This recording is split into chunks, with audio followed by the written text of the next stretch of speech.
Good afternoon to you all following ReCap 2020 today. We are very excited as we are in the middle of this year's ReCap online focus conversations we organized this year. And today it's my honor to host you, Amy Jo Kim, a Silicon Valley guru for product creation and innovation. Amy Jo, good morning. Good morning. It's a pleasure to be here. Thank you for joining us today. Before we go into our session today, allow me just to take a few minutes to set the stage so that you can understand better who do we have on this side of the screen, who is our audience today. Also, let me introduce first myself for those who don't know me. My name is Nenad. I am a co-founder and CEO of Impact Hub Belgrade. Whether you're a startup founder, a C-level executive, an angel investor, or you're just trying to grow your tech company or small business, we are a spot for you to be here. Our focus is, one of our focuses is on digital media. And this is where we help startups in this industry to overcome their challenges, such as building products for high-need customers and for the international markets. So now that we are in kind of like the third day of ReCap, we decided to kind of like place the spotlight on someone who comes with a great experience in her career. Amy Jo, you bring an experience from neuroscience to the UX design. You're recognized by Fortune as one of the top 10 women influencers in games. You're also known for your groundbreaking book, Game Thinking, as a fast system accelerating innovation and crafting products that people love. I took that from the Amazon website, how they describe the book. I haven't read it, but I'm looking forward to it. You use your insights from the game world to help hundreds of companies to innovate faster and smarter. And many of those today are house-known brands like Netflix, like Disney, the New York Times, Ubisoft, Happify. You also teach game thinking methodology at the Stanford University. So I'm very honored. And let me just roll into the discussion with you. Before we go into any specific questions, if we can just have your kind of introduction, you can introduce yourself and share with us of how you got here or where you are at the moment. We would like to learn from your journey, how you came up with the design of the principles of game thinking and how your methodology actually helps the digital media and gaming companies in crafting tight loops with customers. So Amy Jo, once again, thank you very much for joining us. Good morning. The floor is yours. Great. So I'm going to share my screen. Oh, it says host has disabled screen sharing. We're going to solve it right now. Yeah, that's excellent. And just give you an overview of my journey. All right. Let's try that again. There we go. Let's try again. There we go. Do you see that? You see. Great. So let me start by asking you all a few questions. Have you ever received contradictory advice and struggled with that? If you have, type yes into the chat, okay? I want to know if anyone has. Have you? Awesome. Have you ever found yourself being swayed by polished visuals and then look back and said, that maybe wasn't as good as it looked at first glance? Has that ever happened to you emotionally? Again, tell me if it has in the chat. Have you ever been on a product team and struggled to figure out what MVP should we build? Tell me if you have. And there'll be a chance for Q&A and discussion on this afterwards. But these three issues I have struggled with again and again and again in my career. Every time I work with a new client, it's challenging to figure out the right MVP to build. But it doesn't mean that you can't push through the challenge and really get to a great place. And I'm going to show you some of what I've learned about how to do that. So I wrote the book Game Thinking and an older book, Community Building on the Web. And my career has really been about creating social experiences and games that bring people together. So as we all know, learning from failure is one of the most powerful ways to learn. And that's not, shouldn't say 2017, it was 2007. I formed a startup with my partner. We created an innovative and award-winning design. It was called PhotoGrab.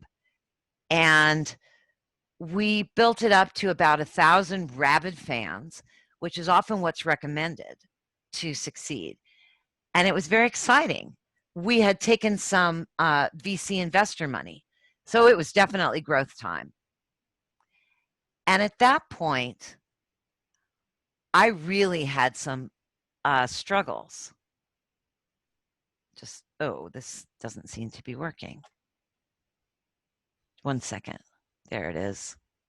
I don't know why they're not showing. I will just show you this slide. So I was sitting there trying to figure out how to grow the startup. I was the CEO, and I got tremendously contradictory advice. Some people said, build a platform for brain games. Some people said, oh, hidden object games are all the rage. You could build a platform for that. Why don't you double down on Facebook and go viral, said one of our investors. Maybe you can build this whole thing into an engine. And one person even took me aside and told me I should dump my co-founder and go get a high-paid job at a gaming startup where he was an investor. That was really, really hard. And I bet you can relate to how tough it is to sort your way through conflicting advice.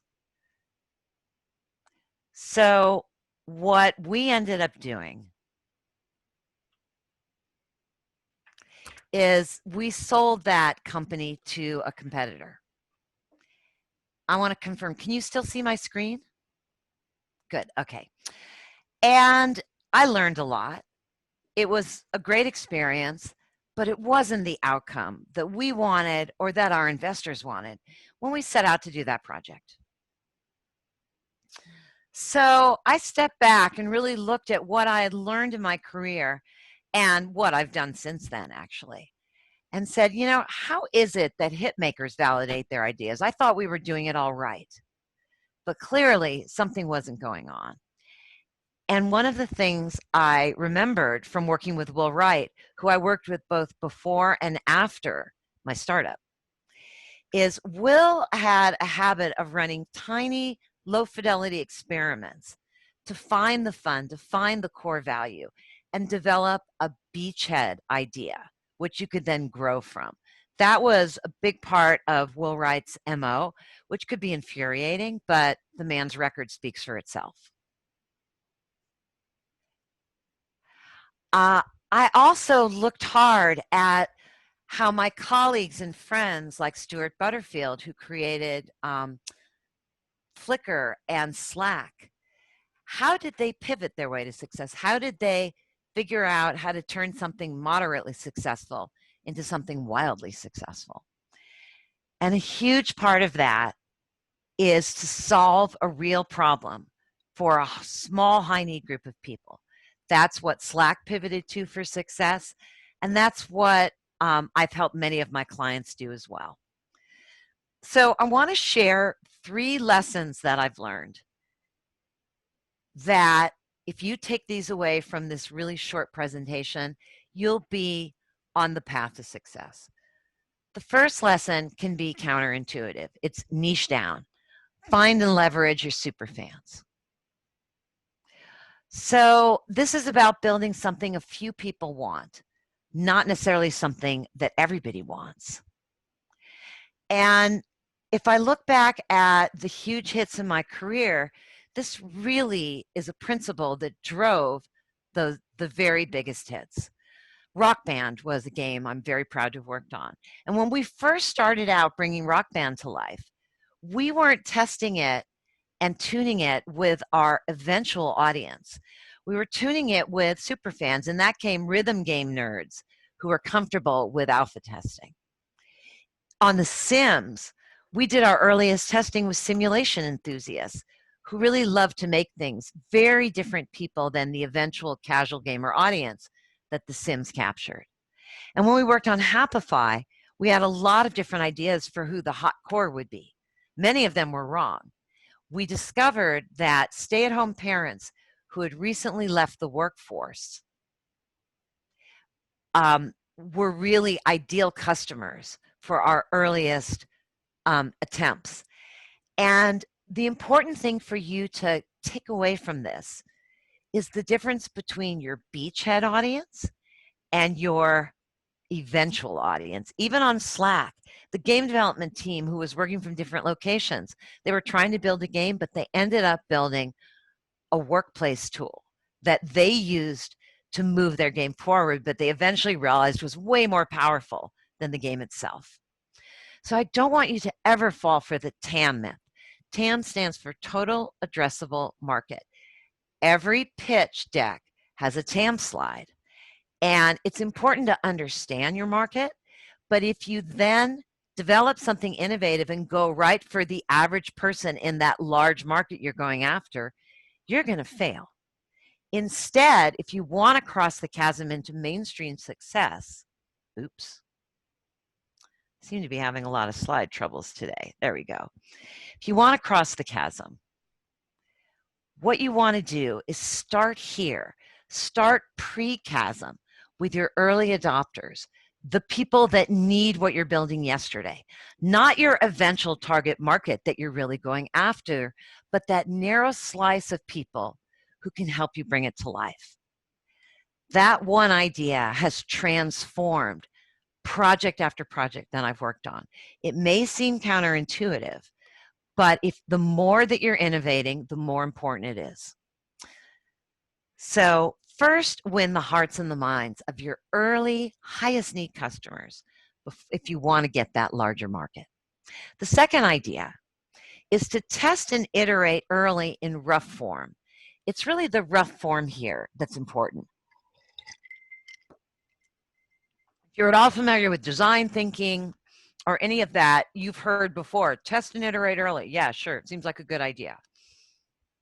I love this quote from Frank Lloyd Wright. You can use an eraser on the drafting table or a sledgehammer on the construction site. That's really what this is about. Most people, however, do not know how to test without building code and designing detailed interfaces. How can you test your product? Well, it turns out you can test it much simpler and much faster. So the reason that you want to have low fidelity mock-ups or visuals or storyboards to test your idea is because of the siren song of seductive mock-ups. How many of you have ever been swayed? Remember I asked you, have you been swayed by polished visuals? How many of you have ever used an app or got excited about something that was really beautiful, started to use it and went, wait a minute, this doesn't solve my problem. This doesn't even work that well. Have you ever had that problem? Have you ever run into that? Post a message in the chat. Tell me if you have. I have so many times, and so many of my clients get stuck when they think they're mostly done because they've created beautiful polished visuals, but it turns out they're not. Your job as a product creator, as a product leader, is to discover what's wrong with your idea as much as what's right with it. And it's very hard to do this with polished visuals. You can fool yourself, and as Richard Feynman says, you are the easiest person to fool. What you want to do instead is use stage gate theory, which is visualized here, and don't get super attached to an idea early. Test it. This shows you that there's many ideas early on, and then some of them earn the right to be developed more. You go to the next stage, and there's these kill gates through product development where you're killing the ideas that haven't proven to be validated and market winners. And to do that, you have to be open to killing your babies and to discovering what's wrong. We have a 3-step playtesting methodology. It's in the game thinking book. You can read all about it. And if you are looking for teams that you think might succeed, if you're an investor or just somebody who wants to join a successful team, or you want to put together a successful team, early iterative development is one of the most important signals to look for future success.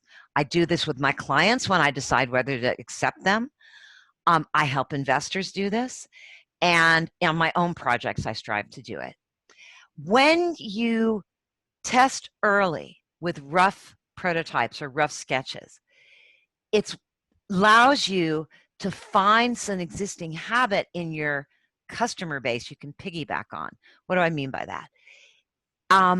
If you're showing people really polished visuals, something that looks like it's done, they will often tell you it looks great. You know, they might critique the interface or the colors because that's what's in front of them. But if you show people something that's very rough and you get them to talk about their life and say, how would this fit into your life? You can really get people talking about their existing habits. And that is one of the best ways to drive both retention and engagement, is to build your product with the knowledge of an existing habit in your audience that you're going to make better. And as I mentioned earlier, your goal is to test your high-risk assumptions.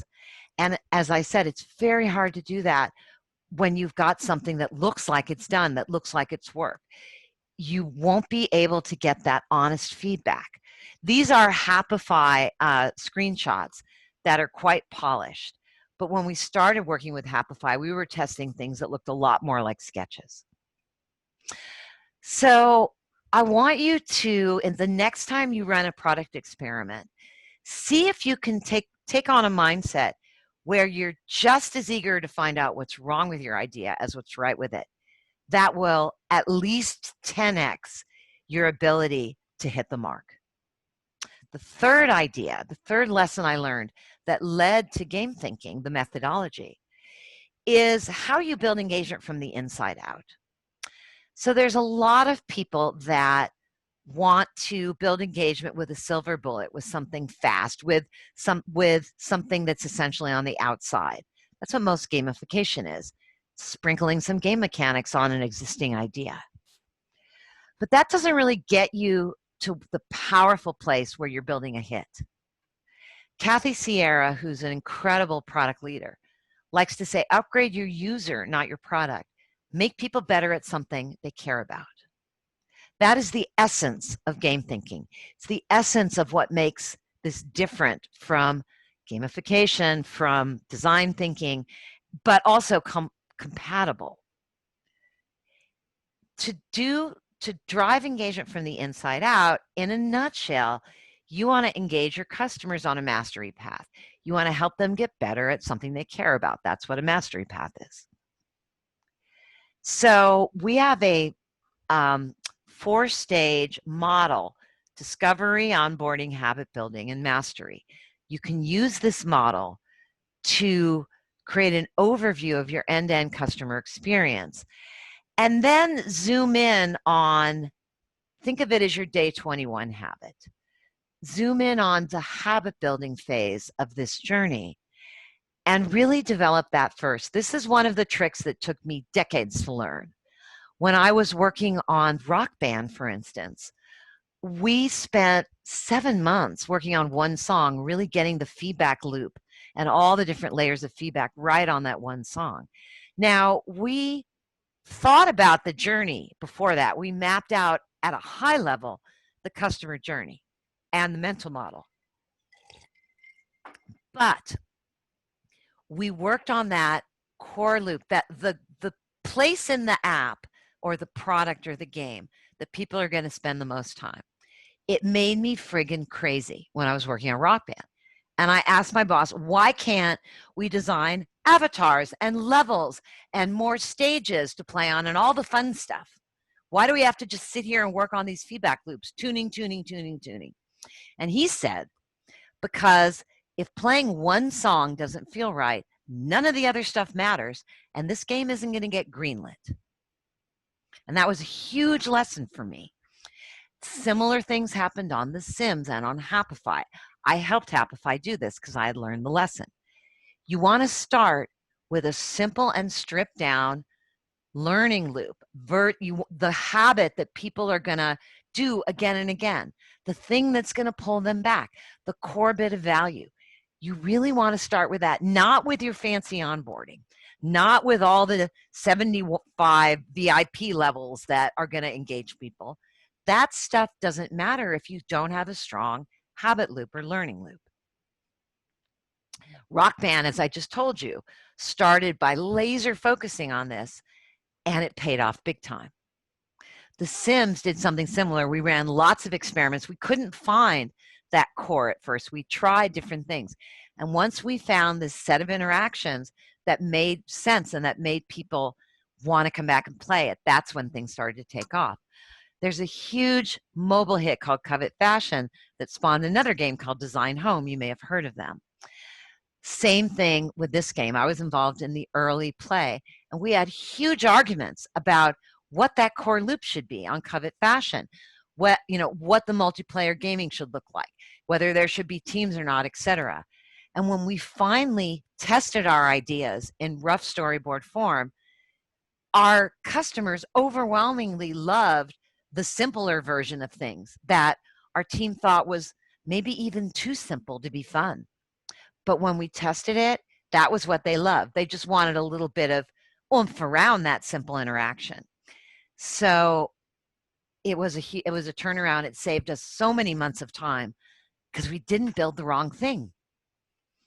So here's a chart, and this is explained in detail in my book, but I just want you to quickly grasp that on the top, on the y-axis, you have the mastery path, discovery, onboarding, habit building, mastery. On the x-axis, you have our developer's path, every one of us who's a creator, from MVP through beta, launch, and expansion. And this shows you what to work on first if you want to build engagement from the inside out. Start by working hard on habit building when you're on your MVP stage with just enough onboarding to get it going. And then you're going to develop more onboarding during beta with just enough discovery to get it going, continuing to develop your habit building. So by the time you launch, you've got discovery in place. You've got some strong discovery, which you need, of course, to launch. Onboarding is rocking and rolling. You've been testing it and refining it. And your core loop, your habit building phase, is really working incredibly well. If you can get to there when you launch, you're in great shape. Unfortunately, what most people do is focus on discovery and onboarding, and habit building is, oh, it's sort of an afterthought, or yeah, we'll get to that, because they want to rush toward launch. And if you do that, all you've done is build an expensive leaky bucket, right? Because if you have great onboarding, great discovery, but no habit building, people are going to come in, get excited about it, but then why should they come back? Or if they come back, what experience is that? So that's something that I want you to be able to avoid. Use that low fidelity learning loop to start bringing your idea to life, to start testing. So this isn't this isn't everything. If you're excited about this, definitely pick up my book, register for one of our programs. We have several coming up that can help you with hands-on support. And if you want to get started right away, you can go to gamethinking.io/quiz. And there's a quick quiz. We'll put this up again when I'm done talking. And you can get yourself a free cheat sheet that has this MVP canvas, which is the first step in the 5-step game thinking system. You can get yourself a free customized cheat sheet to get you started. So I hope that that's exciting and interesting for you. A lot of folks have really loved that. Oops. All right. Oh, this is interesting. My slides are acting weird. So that's pretty much it. That's what I wanted to, let me stop sharing. That's what I wanted to share with you, those 3 ideas. Super fans, low fidelity testing, and building from the inside out with a learning loop and a mastery path. And now I'd love to dig in and take your questions, but those are the foundations of how I now work with clients and how I've been able to partner with teams and produce worldwide hits.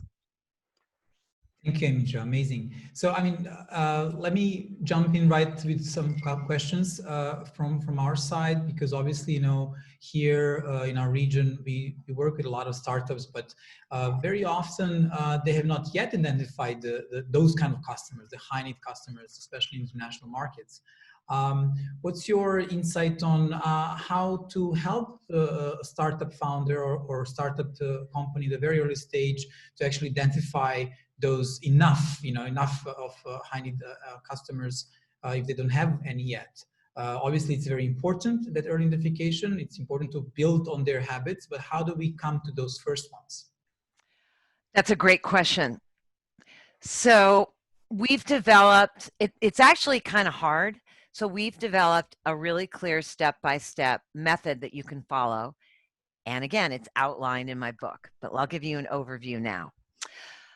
The way you identify your high-need customers is you start by putting a stake in the ground about your product strategy, what your product is, what unmet need you think you're targeting, what you want to build, who the competitors are, and the MVP canvas that I just showed you that you can get for free if you take the quiz is the template we use to give you an overview of, okay, what's the strategy we're pursuing here?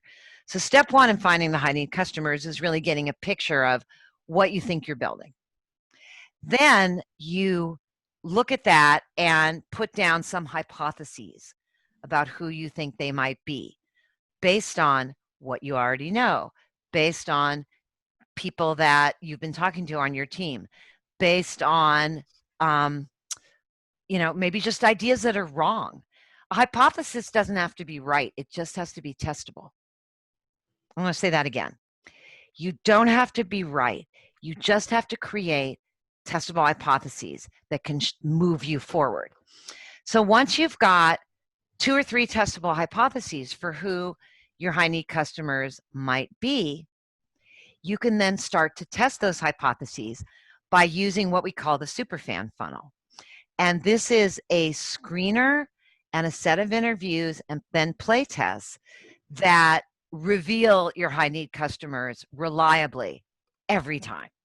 So let me give you a specific example, okay? When we were building Happify, one second. When we were building Happify, we did this exercise, and Happify is a mental health game based on the science of happiness. And so we sat down and said, okay, who is this for? And first the founders were like, everyone, it's for everyone. It's so great. We're so brilliant. What an idea. No. I said, okay, beachhead market. Who is it? Really narrow, small, high need, high value market. First we thought, okay, well, it's for people like us. In this case, hard driving, middle-aged male entrepreneurs. That's who the Happify founders are. Okay, hard driving entrepreneurs, they need stress relief, they need mental health. It could be for them. We tested them. Guess what? They didn't have the time. Like, they're all like, yeah, that sounds nice, but I don't have the time. Like, it was not a top of mind need for the people we were targeting. Then we said, okay, well, maybe it's people that have been diagnosed with depression recently that don't want to take a bunch of drugs. They want this program that could help them take less drugs or no drugs. Let's try that. We thought, oh, we've solved it. Diagnosed with depression. So we went out, we started testing it. We got some promising results. And then our lead investor said, if you do this, I will withdraw because the liability is too high. That you're getting into liability territory that is really bad. He had been burned before. So we go, okay, well, we're not going to pursue that, at least not at first. And then we found this unexpected group, which was stay-at-home parents who'd recently left the workforce. One of the founders' wives was exactly that, a very hard-driving, high-achieving young professional who had left the workforce to have kids and was feeling kind of blue. You lose a lot of meaning. You lose feedback from the world telling you, thank you, that was a great report you wrote, you rock, right? It can be hard to go from, you know, being a very engaged worker to being a stay-at-home parent. So we found several people that met that, and we said, okay, well, let's try that. So we put together a screener, as I mentioned to you, which has 6 very focused questions. And we sent out a screener so we could find people other than people we knew personally.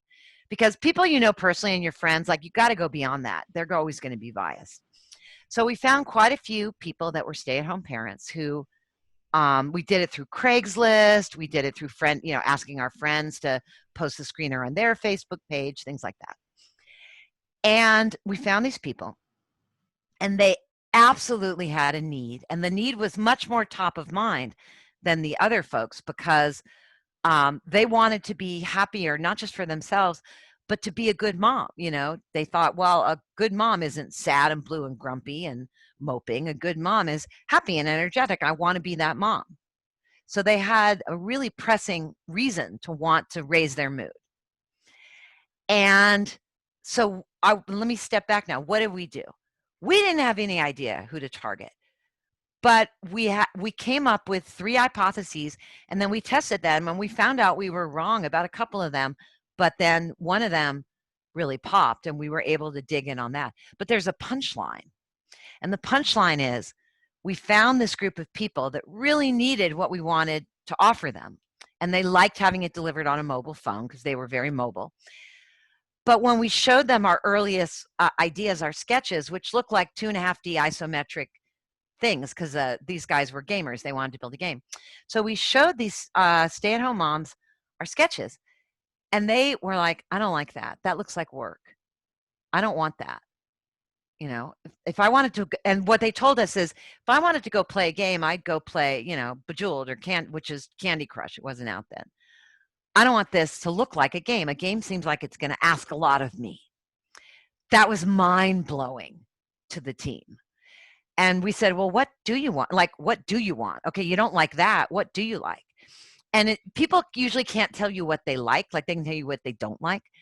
But we started to ask them, well, how do you lift your mood now?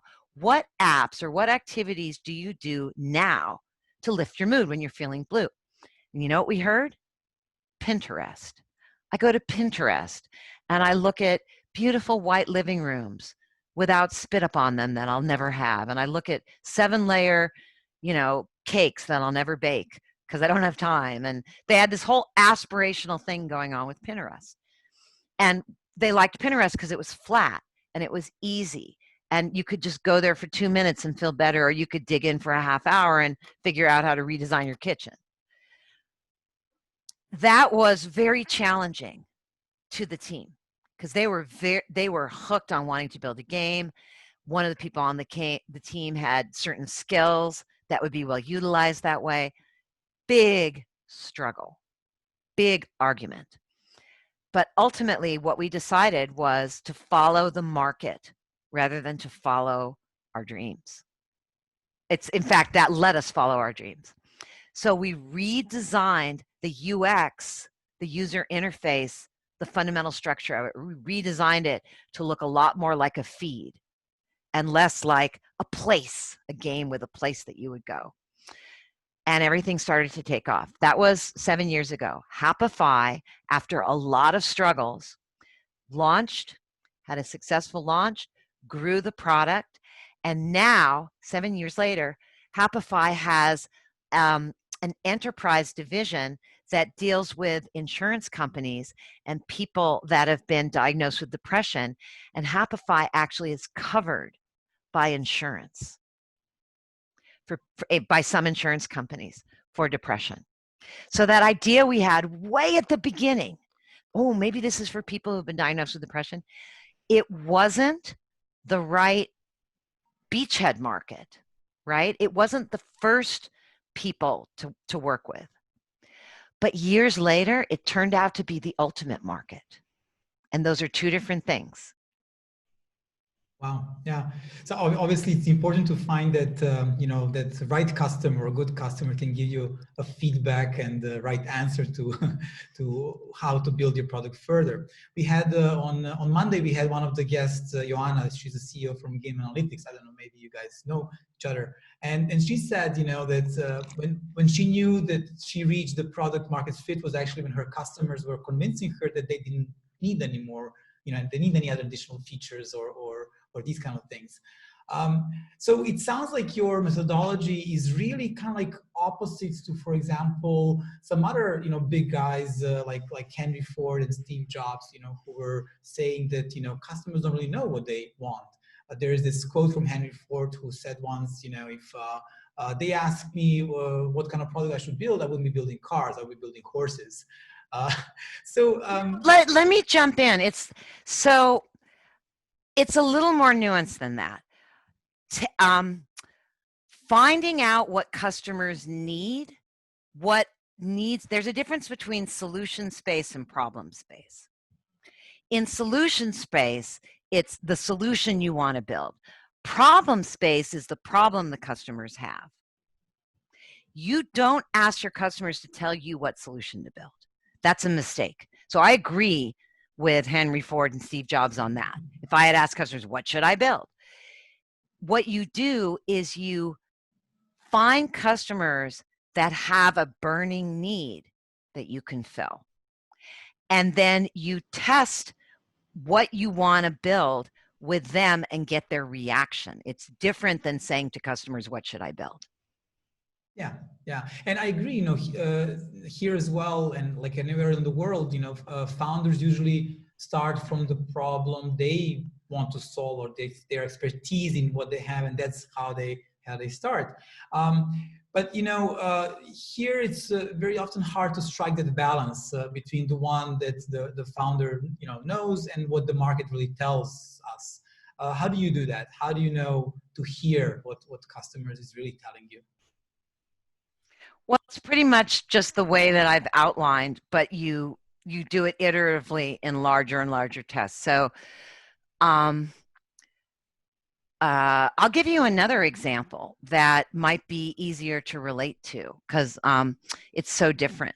So right now, one of the clients that we're working with is a bank in Nigeria, believe it or not. It's a real bank, not like a fake, hi, I'm from a bank in Nigeria scam. But a real bank in Nigeria, in Lagos. And they're trying to spread their services to the more rural parts of Nigeria. They've got things working really well in Lagos and in the bigger cities, but there's a lot of people in the more rural areas who aren't banked, who are unbanked, or they have this sort of sketchy underbelly of how banking goes. And they want to fix that, and they want to reach out to those people and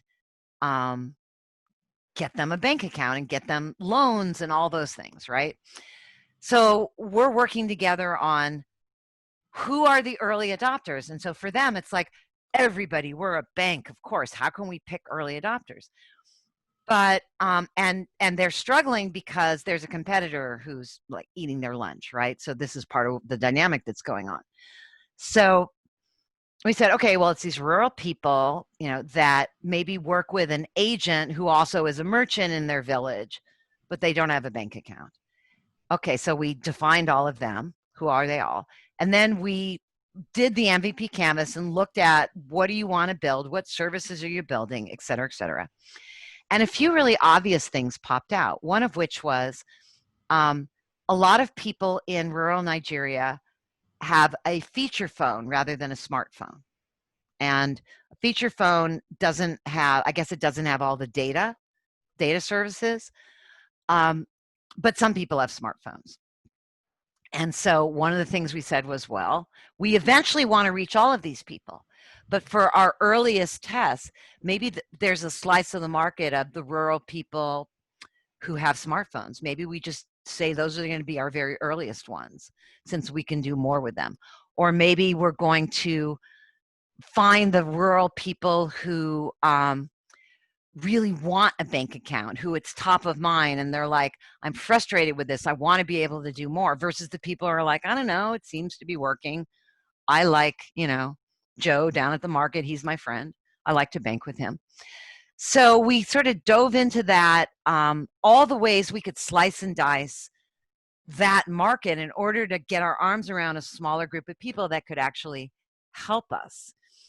And we're right in the middle of that. But what that team is doing is running a screener to pull in the right people. And from there, we're going to test not fully fleshed out visuals of what the banking service could look like, but rough storyboards of the visuals. And that, I mean, it doesn't necessarily seem that exciting, right? It's not a sexy new thing, it's banking services. But if you're not banked and you get banking services and you're in rural Nigeria, that can change your life. You know, that can have a really big impact. So we're testing what they want to build in the market by going out to this group they know they want to target, and then iteratively, like with Happify, finding the people that have 3 characteristics. So when you talk about, you know, how do you test your idea? Because you're right, most people just have an idea. How do you find the first 10, 20, 30 people to test, right? Before you're going to have, you know, you dream of millions of people using your thing. What about the first 10? How do you find them?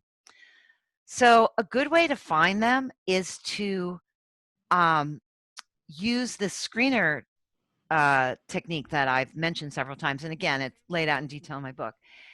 And use it to actually as bait for early adopters. And so there's 3 things I've learned that you're looking for in those earliest people that you want to test your product. 3 things. 1, they actually have the problem. They have a real problem. Because sometimes you think people have a problem and they don't. Like some of the rural people don't think their lack of a bank account is a problem. For them, it's not a problem. Okay, great. Find some other people. 1, they have the problem. 2, they know they have the problem. It's top of mind. You don't have to convince them they have the problem. Okay? 3, this is the most important one. Through their actions in the world, they're showing you that they're trying to solve the problem. Okay? So for taking the rural Nigeria example, the people that we're looking for are people that want a better way to bank. They want a bank account. It's top of mind. Maybe they're setting up a new business and they need a loan. You know, maybe there's going to be some situation where they want a bank account. They can't get it right now. It's top of mind. It's important to them. And they're searching for a solution. They're researching it online. They're trying other solutions in the marketplace. That 3rd one is the magic one. If you can't find people in the world, in your market, who are actively searching for a solution right now before your solution's even on the market, then you may have a solution in search of a problem. But if you can identify even 5 to 7 people that have a problem and are trying to solve it, and if they saw your thing, they might say something like, I've been looking for something like that kind of phrase. If you can't find those people, you might want to go back and really look at if your thing is going to make sense. If you can find those people, you can build on them. A lot of times people say, well, it's only 5 to 7 people. How can I trust it? It's a beachhead. And no, is it a perfect barometer? No. But like Paul Buchheit says, I showed you that slide earlier. If you build something a few people love, even if most people don't get it right away, every successful innovation starts out like that. Wow. Thank you, Amy Jo. So as we are approaching the last 10 minutes of our session, I would also like to use an opportunity and open up for any audience questions, if there are any. So if you guys would like to ask Amy Jo directly a question, just please introduce yourself really quickly, and yeah, we're happy to pick it up. So if there are any questions, maybe you can raise a hand. One in. Yeah, make the gallery user. While you guys are thinking about the question, if there's one, or if you come up later on, just please write in the chat, or we can follow up later on the email. I would just like to reflect also, because, you know, it is kind of like a specific circumstances as we all live through our now, you know, through the last 2 months or so, not only here in Serbia, in the US, but throughout the world. And, you know, whether it's because of the COVID situation or whatever is the different situation, it's obviously that our lifestyles are changing and our habits are changing. And as a result, this also reflects a digital behavior change that we are all experiencing as we are kind of like moving faster through, through our lives and to our technology. Having this in mind, what is your take on perhaps even an opportunity for alternative places? You mentioned, for example, Nigeria, and now certainly the Western Balkan countries are also kind of like a very alternative place for, you know, investor or for a growth perspective from the Silicon Valley. So how do you see, or do you see any of the opportunities for telco and gaming companies in the regions that are not kind of like globally central, that can actually benefit from the behavioral change of their customers and bring them forward to the global markets faster? Absolutely. I see it big time. I mean, the Nigerian one is a really good example. So what's happening worldwide is all kinds of experiences are being transferred from physical to digital. And for instance, let's talk banking. So a lot of times people go to the bank to deposit a check, to get money out, et cetera, et cetera. So this bank I'm working with in Nigeria, what's happening now is the demand for digital services has exploded. You know, it's not hard to understand, right? But they are scrambling to keep up with it. And they're scrambling to develop better digital services for the rural areas, as I just was telling you about. That's being driven by COVID. They were heading that direction already, but it's like 2 years of progress in 2 months in terms of the demand. So people don't want to go to the bank. They want to do it digitally. That's obviously, right? That's one thing. That's huge. I have a client that's in casual gaming, mobile and casual gaming. Their business has absolutely exploded. They are signing new games. Their teams are going great guns. They actually that gaming company just registered 6 of their designers and researchers in a certification program I run, which surprised the hell out of me. They're from like all different studios. The reason is COVID. The demand is up for I think they had their best quarter ever. People are just playing. Now, the demand is way down in some other areas. I have another client in casino gaming, and their business has cratered because it's mostly physical, you know, that they do. And so they're scrambling to put all of their games online, digital. They're scrambling to get their digital casino gaming happening because it was really a sideline, and now it may be their entire business. Where I see the opportunity is improved digital services of all kinds, you know, stuff that people can do from their smartphone rather than having to go somewhere. There's a huge explosion of add-ons to Zoom, games you can play in Zoom. Here's a way to have a better meeting in Zoom, you know, with, you know, turn taking and this and that. So all kinds of creative startups are popping up to give people a different or better way to have remote meetings, because it's pretty clear that remote meetings are here to stay in a big way. And Zoom is great. I love Zoom. But a lot of people are looking at other ways of having this kind of meeting and structural ways to have a birthday party or an anniversary party. Another area I'm seeing stuff rush toward digital is gifting. I've gotten 2 inquiries in the last 2 weeks from people that are building a digital gifting platform to create a more emotionally satisfying unboxing and receiving experience than just here's your Amazon gift certificate, right? Yeah. So those are just a few things that I'm seeing. But it's basically entertainment, digital entertainment, communication, like this, and core services like banking.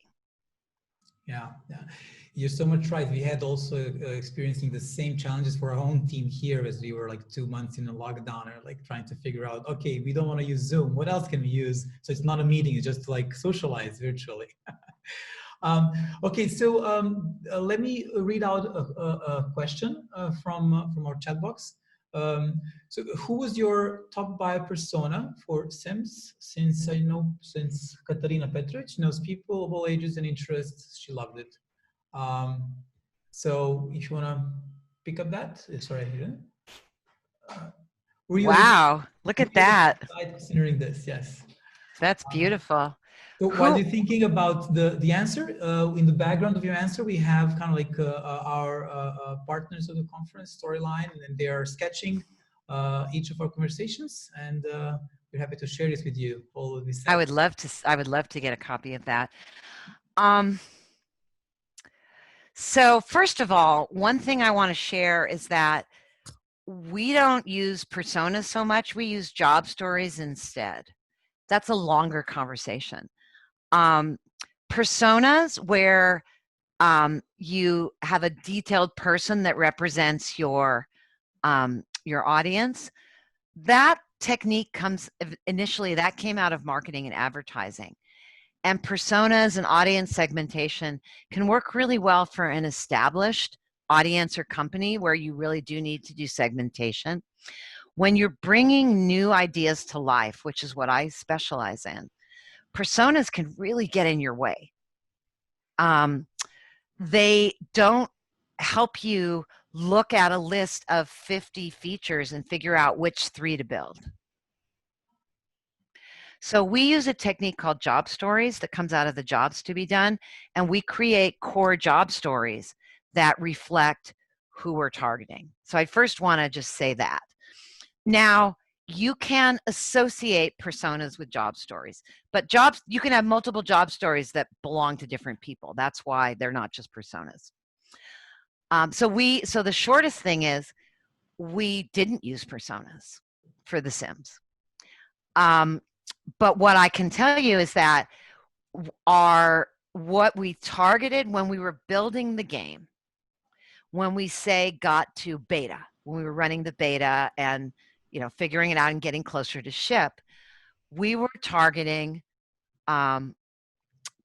pretty much casual gamers. And we hoped it would be men and women, but most of the people that have played it through beta were men. The earliest people that played The Sims were super nerdy simulation enthusiasts that Will Wright had met at like conventions. And they were not our target, but they helped us populate beta with a lot of content. And that was great. So for The Sims, we were targeting people that liked casual games. And we were also targeting people that had liked other sim games that Will had put out. For instance, SimCity players. We thought SimCity players would probably like it. We thought SimAnt players would probably like it. So those were the earliest, and they mostly were men. The Sims turned out to be hugely popular with women. We were hoping that, but we didn't anticipate it. We didn't have like a female persona or anything.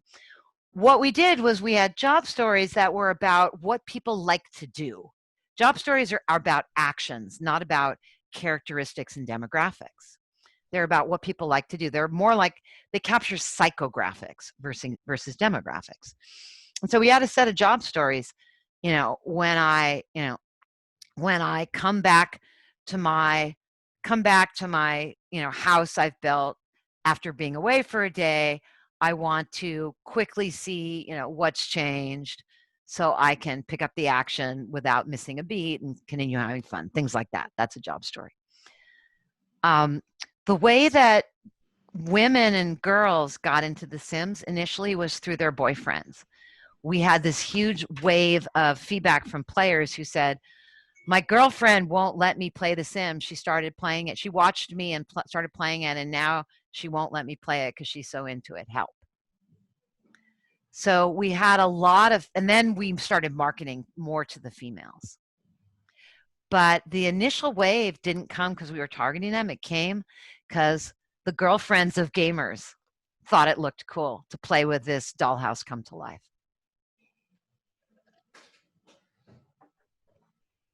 So that's what we did. And if you want to learn more about job stories, there's a whole chapter in my book about it. And we do want to learn more.